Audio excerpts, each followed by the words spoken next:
Parris, welcome back. Appreciate it. Good to be back. How you feeling? Can we just ask off the top, if you don't mind? I mean, what's your position on vaccination, and what kind of thoughts have gone into it for you? Yeah, my position is I'm halfway vaccinated, but I think it's a personal decision just across the league, across our team, and I respect everybody's personal decision for sure. You said you're halfway? Yeah. Are you going to complete the process? Yeah, for sure. So you're one of the, I don't say latecomers, but what tipped the scales to finally get vaccinated? I mean, it was a lot of variables that went into it, a lot of personal stuff for me, and it was a decision that I decided to make. How you feeling? I mean, it's been a while. Yeah, I feel great, man. I'm excited like never before. I'm ready to get going. Parris, I remember the spring you talked about how kind of mentally you wanted to maybe get over that hurdle. What steps have you taken to try and get over that? Because physically we saw you in the spring. Yeah. I mean, it's a lot that goes into it. Just dealing with certain injuries, especially the one that I had last season. There's definitely a mental hurdle that you have to get over. But I think it just comes with continued reps on the field. And all the hard work that I put in over the off season, I think it definitely got me there. Any mental coaching like off the field? Do you talk to anybody? Do you see anybody? Well, I'm very strong in my faith, so that's really what I relied on a lot. And that's what's gotten me through everything that I've been through this point. So that's always a big factor for me. How do you block out when people say Parris Campbell is a talented player, but he can't stay on the field, and your injuries appear to be pretty fluky. Yeah. How do you block out the people who have doubt about whether you can be a successful NFL? Yeah. I think, no matter where you go in life, where you are, there's always going to be those people that have those buts. You know what I mean? No matter if you're playing well in this league, no matter if you're playing bad in this league, it's always going to be people that have those buts and have those doubts about you. So, I mean, that's something that that comes with the territory. But that's something that I don't focus on. I always stay focused on myself and controlling what I can control. Did you ever question, if you could say that, did you ever personally inside and say, God, I just can't catch a break? No, that never crossed my mind. I mean, you said it yourself. A lot of these injuries that I have been, just crazy freak accidents. It comes with the territory. It's part of the game. But that never has that ever crossed my mind. Did you get some extra work in with Carson during the break, and what did you learn? Yeah. So we actually went out to Houston with Carson, and was out there for 3 days throwing with him.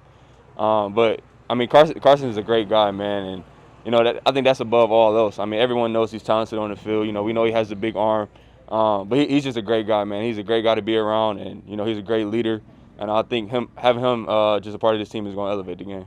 You do what you can during the off season to, I guess, prevent or lessen the possibility of injuries. But when you have, like the knee last year, what can you possibly do to prepare for that kind of a play? It's just a football play. Yeah. Honestly, I don't think, any preparation, less or more, would have prevented that situation. I used to take myself to that play numerous of times after it happened, and I used to question myself, well, what could I have did differently?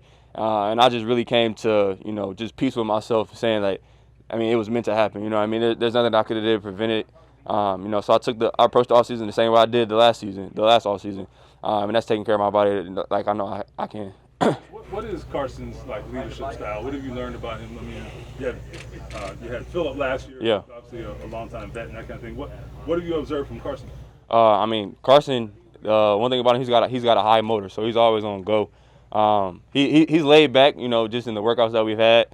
So I'm excited to see him in our first kind of real team setting, going against the defense. But he's just an energetic guy, man. He brings energy and he brings juice. And his style is very different, obviously, than what you had last year. Not comparing the two guys, but it's different. So how does that impact the offense generally? You playing out of the slot, maybe that changes your role maybe a little bit with a more mobile quarterback. I don't know. What does it change? I think it just creates more opportunity for us. We all know, he's very mobile. He has a big arm. He likes to get out of the pocket and make plays on his feet. So I think that's just going to help, just not only the wideouts, but, running backs, offensive line, everybody. I think it's going to help as a whole. I think he's going to create just that playmaker atmosphere for us. Have you guys worked on maybe keeping plays alive a lot?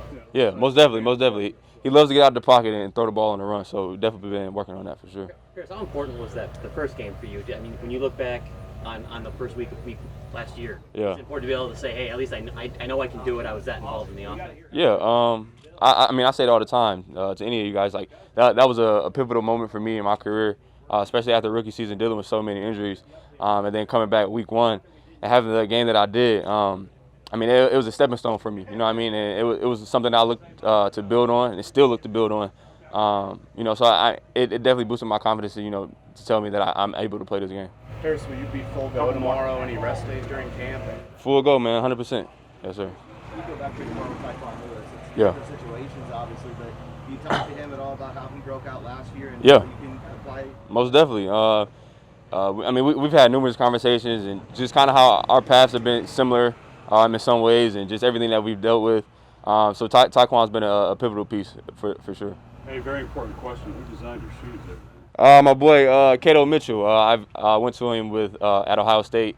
He was a fellow receiver there, so yeah. Shout out my boy Cato.